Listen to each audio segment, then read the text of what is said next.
NEET 2026 எக்ஸாமினேஷனுக்கான application ஜனவரி last வீக்லேயோ அல்லது February first வீக்லேயோ open ஆகிடுங்க. சரி, இந்த அப்ளிகேஷன் ஓப்பன் ஆகிடுச்சு. அப்ளிகேஷன் ஃபில் பண்ணல அப்பார் ஐடி அப்படின்னு ஒன்று கேட்பாங்க. அந்த அப்பார் ஐடியை நான் எப்படி க்ரியேட் பண்ணுறது? நீங்கள் தமிழ்நாடு ஸ்டேட் போர்ட் ஸ்டூடெண்ட்ஸாக இருக்கலாம், சிபிஎஸ்சி ஸ்டூடெண்ட்டாக இருக்கலாம், ஐசிஎஸ்சி ஸ்டூடெண்ட்டாக இருக்கலாம், ஃபாரினில் படிக்கக்கூடிய ஸ்டூடெண்ட்டாக இருக்கலாம், யாராக இருந்தாலும் சரி அப்பார் ஐடியை ஜெனரேட் பண்ணுறது ரொம்ப ஈஸி. அதை வீட்டில் இருந்து உங்கள் சிஸ்டம் அல்லது மொபைல்லையே நீங்கள் க்ரியேட் பண்ணிக்கலாம். அது எப்படிங்கிறத இப்போ கடகடன் இந்த வீடியோவில் பார்த்துடலாம். ஃபர்ஸ்ட் ஆஃப் ஆல் அப்பார் ஐடினா என்ன? Automated permanent academic account registry. இதுதான் அதோட ஃபுல் ஃபார்ம். இதோட டெஃபினிஷன், இது எதற்காக நம்ம பயன்படுத்த போகிறோம் அப்படின்னா, இது ஒரு specialised lifelong identification system for students in India launched by the ministry of education. So உங்கள் வாழ்நாள் முழுக்க உங்கள் 10th சர்டிஃபிகேட், 12th சர்டிஃபிகேட், நீட்டில் எவ்வளோ ஸ்கோர் வாங்கியிருக்கீங்க, ஜேஇயில் எவ்வளோ ஸ்கோர் வாங்கியிருக்கீங்க, காலேஜ் எங்கே படிக்கிறீங்க, இந்த டீட்டெயில்ஸ் எல்லாத்தையும் ஸ்டோர் பண்ணி வச்சு லைஃப் லாங் பயன்படுத்திக்கக்கூடிய ஒரு ஆன்லைன் ஐடி கார்டு தான் உங்களுக்கு அப்பார் ஐடி. அடுத்து ஸ்கோப். இதனால் நமக்கு என்ன ஃப்யூச்சரில் ஹெல்ப்ஃபுல்லாக இருக்க போகுது? It covers the entire academic journey from pre primary to higher education. நீங்கள் எல்கேஜி யூகேஜியிலேருந்து பிஜி பிஹெச்டி முடிக்கிற வரைக்கும், இல்லை என்ன கோர்ஸ் முடிக்கிறீங்களோ அது வரைக்கும் உள்ள உங்களோட ஸ்கோர், கிரெடிட், இது எல்லாத்தையுமே அது உள்வாங்கி வச்சுக்கும். கோல், இதோட கோல் என்னென்னா to act as a digital identity for every student. ஒவ்வொரு ஸ்டூடெண்ட்டுக்கும் ஆன்லைன் ஐடி கார்டு மாதிரி டிஜிட்டல் ஐடியா இது செயல்பட போகுது. ஓகே, இப்போது இதில் இருக்கக்கூடிய கீ ஃபீச்சர்ஸ், சிறப்பம்சங்கள் என்ன? Digital repository. ரெப்பாசிட்டரினா என்ன? ஒரு இடத்துல போய் நம்ம ஸ்டோர் பண்ணி வைக்கக்கூடிய விஷயத்தை தான் களஞ்சியம் அப்படின்னு சொல்லுவோம். So it stores your degrees, diplomas, certificates and mark sheets digitally. So உங்கள் எல்லா certificate, diploma courses and degree courses எல்லாமே, ஸ்கூல் எல்லாமே உங்களுக்கு இந்த டிஜிட்டல் ரெப்பாசிட்டரியில், இந்த களஞ்சியத்தில் டிஜிட்டலாக ஸ்டோர் பண்ணி வைக்கப்படும். நான் ஃபிசிக்கலாக ஒரு சர்டிஃபிகேட் வச்சுருந்தேன், அது காணா போயிடுச்சு, திருடு போயிடுச்சு, இல்லை ஆக்சிடென்டலி ஏதோ டேமேஜ் ஆகிடுச்சு, அப்போது இந்த சர்டிஃபிகேட்டும் ஒரிஜினலாக அவங்க கன்சிடர் பண்ணி அக்செப்ட் பண்ணிப்பாங்க. அகாடமிக் பேங்க் ஆஃப் கிரெடிட்ஸ் அப்படிம்பாங்க, ஏபிசி. இந்த ஏபிசி ஐடி கார்டை தான் இப்போ அப்பார் ஐடி அப்படின்னு மாற்றிருக்காங்க. ரெண்டும் ஒன்று தான்.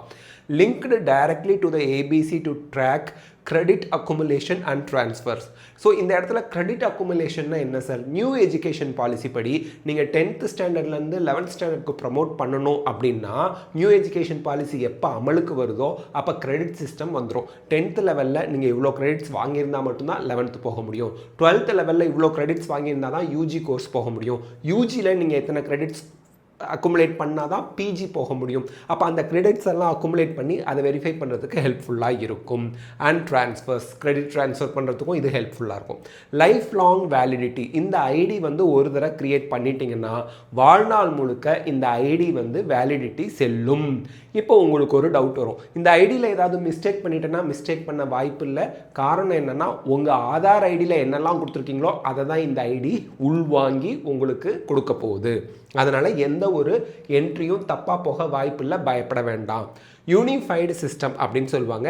Connects different levels of education under one unique ID. ஒரு ஐடியில் உங்கள் pre primary, primary, secondary, higher secondary, college எல்லாத்தையும் இன்டகிரேட் பண்ணிடுவாங்க.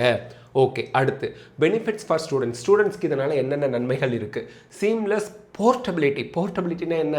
ஈஸியாக ஒரு இடத்துலேருந்து இன்னொரு இடத்துக்கு எடுத்துகிட்டு போகிறதுங்கிறது, அந்த ஹார்ட் காப்பீஸ் ஆஃப் சர்டிஃபிகேட்ஸை எடுத்துகிட்டு போகிறது சிரமமாக இருக்கும், டேமேஜ் ஆகும், மிஸ் ஆகிடும்னு பயமாக இருக்கும், கசங்கிடும், லேமினேட் பண்ணக்கூடாதுன்னு சொல்லுவாங்க, அதும்பாங்க இதும்பாங்க. ஜெராக்ஸ் எடுத்துகிட்டு போனால் உங்களுக்கு அட்டஸ்டேஷன் வாங்கிட்டு வாங்கம்பாங்க. அதே இதை மொபைலில் கொண்டு போய் காமிச்சிங்கன்னா போதும், இதோ என்னோட அப்பார் ஐடி, இதில் என்னோட கிரெடிட்ஸு, நான் என்னென்ன ஸ்கூலில் படித்தேன், எந்த வருஷம் படித்தேன், எவ்வளோ மார்க் வாங்கியிருக்கேன் எல்லாம் செக் பண்ணிக்கிங்கன்னா அதை ஒரிஜினலாக கன்சிடர் பண்ணிப்பாங்க. அடுத்து ஃப்ராட் ப்ரிவென்ஷன். யாரும் யாரோடதையும் ஏமாற்ற முடியாது. உங்களோட மார்க் ஷீட்டை இன்னொருத்தவங்க கன்வெர்ட் பண்ணி யூஸ் பண்ணுறதெல்லாம் நடந்துகிட்டு இருக்கு. அந்த மாதிரியெல்லாம் நடக்காமல் நீங்கள் ப்ரிவென்ட் பண்ணிக்கலாம். Digital convenience. ஸோ நீங்கள் ஃபிசிக்கலாக ஒரு சர்டிஃபிகேட்டை எடுத்துகிட்டு போகிறது, கசங்காமல் எடுத்துகிட்டு போகணும், அது ஃபோல்டர் போட்டு ஃபைலில் மடங்காமல் எடுத்துகிட்டு போகணும், இந்த பிரச்சனையே இல்லை. மொபைல்லையோ இல்லை அங்கே எங்கே போகிறீங்களோ அவங்ககிட்டயே சிஸ்டத்தில் ஆன் பண்ணியே காமிச்சிக்கலாம். கேரியர் இன்டகிரேஷன், ஃபியூச்சர் எம்ப்ளாய்மெண்ட்டு, அப்புறம் இன்டர்வியூ, இது எல்லாத்துக்குமே சர்டிஃபிகேட் வெரிஃபிகேஷனுக்கு இந்த அப்பார் ஐடியை பயன்படுத்திக்கலாம். அடுத்து how to create and APAAR ID. இவ்வளோ தூரம் சொல்லிட்டீங்க, இப்போ அப்பார் ஐடியை எப்படி கிரியேட் பண்ணுறதுன்னு சொல்லுங்கள். ரொம்ப சுலபம். நான் ஸ்டெப் பை ஸ்டெப் பிக்சரைஸ்டாகவே உங்களுக்கு காமிச்சிட்றேன் இந்த வீடியோவில். பிளாட்ஃபார்ம் வந்து பார்த்தீங்க அப்படின்னா டிஜிலாக்கர் ஆப்பில் தான் நீங்கள் போய் அப்பார் ஐடியை ஜெனரேட் பண்ணணும். ரெக்குயர்மெண்ட்ஸ் என்ன வேணும்னா ஆதார் நம்பர் வேணும் உங்களுக்கு, அண்ட் ஆதார் நம்பர் வந்து உங்களுக்கு நோ யுவர் கஸ்டமர்னு சொல்லுவாங்க, கேஒய்சி. ஆதார் நம்பரோட லிங்க்டாக இருக்க ஃபோன் நம்பர் வேணும். அந்த ஃபோன் நம்பருக்கு ஓடிபி வரும். So Aadhaar verification must. Institutional support கொடுத்தா ஓகே, இல்லைன்னா நீங்களே க்ரியேட் பண்ணிக்கலாம். ஓகே, இப்போது இது தாங்க step. 6 simple step. Step number 1, டிஜிலாக்கரை ஓப்பன் பண்ணிக்கோங்க. ஆல்ரெடி உங்களுக்கு டிஜிலாக்கரில் அக்கௌண்ட் இருந்தால் மொபைல் நம்பர் போட்டு ஓடிபி போட்டு லாகின் பண்ணுங்கள். இல்லையா சைன் அப் பண்ணி டிஜிலாக்கரில் அக்கௌண்ட் க்ரியேட் பண்ணிக்கோங்க with the help of Aadhaar card. Next டிஜிலாக்கரில் போய் சர்ச்னு ஒரு ஆப்ஷன் கீழே இருக்கும். இந்த சர்ச்சுங்கிற ஆப்ஷனை கிளிக் பண்ணிங்கன்னா அப்பார் ஐடி /ABC ஐடி ரெண்டில் என்ன இருக்கோ அதை பார்த்து சூஸ் பண்ணுங்கள். அப்பார் ஐடினே இருக்கும். அதை செலக்ட் பண்ணதும் உங்கள் நேம் கேட்கும். எக்ஸாக்டாக ஆதாரில் இருக்க மாதிரி போடுங்க. Date of birth from Aadhaar. So அதுவே எடுத்துக்கும் ஆதார்லேருந்து. அதுக்கப்புறம் அகாடமிக் இயர், நீங்கள் 10th ஸ்டாண்டர்ட் ஸ்டூடெண்ட், அவங்க 10th இயர் போடணும். அதாவது 12th பாஸ் பண்ண போகிறாங்க, 12th அப்பியர் ஆக போகிறாங்க அப்படின்னா 10th முடித்த வருஷத்தை போடுவீங்க, அல்லது 11th படிச்சுக்கிட்டு இருக்க வருஷத்தை போடுவீங்க. ஓகேங்களா? ஸோ அதுதான் அகாடமிக் இயர் போடுங்க. அதுக்கப்புறம் ஐடென்டிட்டி டைப், ரோல் நம்பரா ரெஜிஸ்டர் நம்பரானு அந்த டைப்பை சூஸ் பண்ணுங்கள். ஐடென்டிட்டி வேல்யூங்கிறது ஒன்றும் இல்லை. இங்கே ரோல் நம்பர் சூஸ் பண்ணால் இங்கே ரோல் நம்பரை என்ட்ரு பண்ணுங்கள். ரெஜிஸ்டர் நம்பர்னா ரெஜிஸ்டர் நம்பர். ஸோ அதை இங்கே என்ட்ரு பண்ணுங்கள். 10th ஸ்டாண்டர்ட் அட்மிஷன் இயர் தான் நீங்கள் இங்கே போடணும். அட்மிஷன் இயர் 10th அப்படின்னா நீங்கள் 10th பாஸ் பண்ண வருஷத்துக்கு முந்தின வருஷம். உதாரணத்துக்கு மார்ச் 2025 10th சர்டிஃபிகேட்டில் உங்களுக்கு மாற்றி 2025 இருந்தால் உங்களோட 10th அட்மிஷன் இயர் என்னங்க, மார்ச் 2024. அப்போ தான் 2025 10th உங்களுக்கு சர்டிஃபிகேட் கொடுத்துருப்பாங்க. அது கரெக்டாக பார்த்து என்ட்ரு பண்ணிவிடுங்க. ஸோ அதுக்கப்புறம் ஐடென்டிட்டி வேல்யூங்கிறது ரோல் நம்பர்னால் ரோல் நம்பரை இங்கே என்ட்ரு பண்ணணும். ஐடென்டிட்டி டைப்பில் ரெஜிஸ்டர் நம்பர் சூஸ் பண்ணிங்கன்னா இதில் ரெஜிஸ்டர் நம்பர் உங்கள் சர்டிஃபிகேட்டில் என்ன இருக்கோ அதை போடணும். இன்ஸ்டிடியூஷன் நேம் இதெல்லாம் டைப் பண்ணி சப்மிட் கொடுங்க.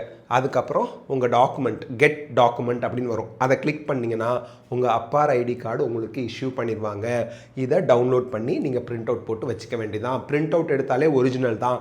இந்த அப்பார் ஐடி நம்பரை நீங்கள் நீட் அப்ளிகேஷனில் அப்பார் ஐடி இருக்கான்னு கேட்பாங்க. எஸ் ஆர் நோ கொடுப்பீங்க. எஸ் கொடுத்தா இந்த நம்பர் என்டர் பண்ணுங்கள். இந்த நம்பர் அப்பார் ஐடி நம்பர் கொடுக்கறதுனால என்ன பயன்? நீங்கள் ஜேஇஇக்கோ கியூட்டுக்கோ நீட்டுக்கோ வேறு எந்த என்ட்ரன்ஸ் எக்ஸாமுக்கோ அப்பார் ஐடி கொடுக்கும்போது இந்த அப்பார் ஐடியோட உங்கள் நீட் ஸ்கோர் இன்டகிரேட் ஆகிடும், உங்கள் ஜேஇஇ ஸ்கோர் இன்டகிரேட் ஆகிடும்.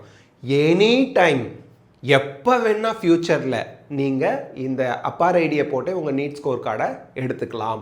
ஸோ அதற்காக தான் அப்பார் ஐடி நம்பர் அவங்க கேட்குறாங்க. ஸோ இதுதான் steps to create Appar ID. இந்த ப்ரெசன்டேஷன், இந்த ஒரு ஸ்லைடு உங்களுக்கு வந்து நான் நம்மளோட வாட்ஸ்அப் குரூப்பில், வாட்ஸ்அப் சேனல் இருக்கும், அதோட லிங்க் நான் டிஸ்கிரிப்ஷனில் கொடுத்துருக்கேன். அதை கிளிக் பண்ணி அந்த வாட்ஸ்அப் சேனலில் நான் இதை போடுறேன். நீங்கள் அதை டவுன்லோட் பண்ணி உங்கள் ரெஃபரன்ஸ்க்கு வச்சுக்கோங்க அப்ளிகேஷன் போடுறதுக்கு. ஓகே, அடுத்து conclusion summary. APAAR streamlines academic records and empower students with digital mobility. So ஈஸியாக சர்டிஃபிகேட்டை கேரி பண்ணிட்டு போகிற ப்ராப்ளம்லாம் எதுவும் இல்லாமல் மொபைல்லையே நீங்கள் உங்களோட சர்டிஃபிகேட்ஸ்லாம் காமிச்சு ப்ரூஃப் இது தான் அப்படின்னு சொல்லிக்கலாம். ஸோ அதுக்கு தான் இந்த அப்பார் ஐடி. அண்ட் உங்களோட அகாடமிக் பெர்ஃபார்மன்ஸ் எல்லாத்தையும் ஒரே இடத்துல குமுலேட்டிவாக வச்சு கொடுக்கறதுக்காக தான் இந்த அப்பார் ஐடி அப்படிங்கிற ஒரு சிஸ்டத்தை அனௌன்ஸ் பண்ணியிருக்காங்க. பட் இவ்வளோ தூரம் சொன்னதுக்கப்புறம் கடைசியாக உங்ககிட்ட ஒரு விஷயம் சொல்கிறேன். This is not at all compulsory. APAAR ஐடிங்கிறது கம்பல்சரி கிடையாது. இப்போ நீங்கள் என்கிட்ட பர்சனலாக கேட்பீங்க, சார் நீங்கள் சொல்லுங்கள் அப்பார் ஐடி நான் க்ரியேட் பண்ணவா வேணாமா அப்படின்னா, நீங்கள் ஸ்டேட் போர்ட் ஸ்டூடெண்ட்டாக இருந்தாலும் சரி, சிபிஎஸ்சியாக இருந்தாலும் சரி, ஐசிஎஸ்சியாக இருந்தாலும் சரி, அப்பார் ஐடி க்ரியேட் பண்ணிக்கோங்க. நீட் அப்ளிகேஷன் போடும்போது அந்த அப்பார் ஐடி என்டர் பண்ணுங்கள். ஸோ தட் உங்களோட NEET score card Appar ஐடியோட integrate ஆகிடும். ரிசல்ட் பார்க்குறது ஃப்யூச்சரில் நீங்கள் வந்து 10 வருஷம் கழித்து கூட உங்களோட நீட் ஸ்கோர் கார்டு கேட்டாங்கன்னா அப்போதைக்கு நீங்கள் பிடிஎஃப்லாம் தொலைச்சிட்டிங்க அப்படின்னா கூட இந்த அப்பார் ஐடியை போட்டு உங்கள் நீட் ஸ்கோர் என்னங்கிறது, எந்த வருஷம் எழுதுனீங்கிறத ரிட்ரீவ் பண்ணி எடுத்து காமிக்க முடியும்.